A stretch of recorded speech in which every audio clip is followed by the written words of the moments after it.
તો એ social media ઉપર police દ્વારા વોચ રાખવામાં આવેલી છે।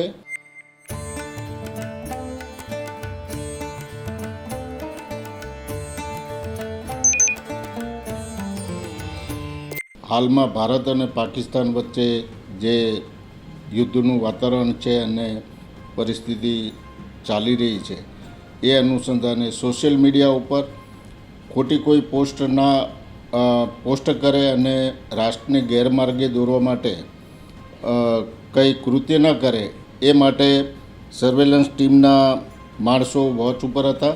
ફેસબુક, ઇન્સ્ટાગ્રામ દરેક બાબતો તપાસવામાં આવતી હતી।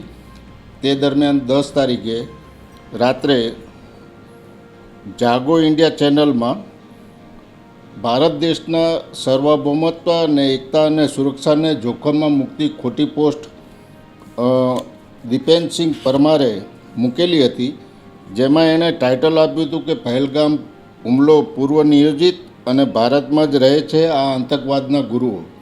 એ અનુસંધાને એણે વિડીયો પોસ્ટ કરેલો હતો, જે મીડિયાની ખોટી પોસ્ટ અપલોડ કરેલી હતી।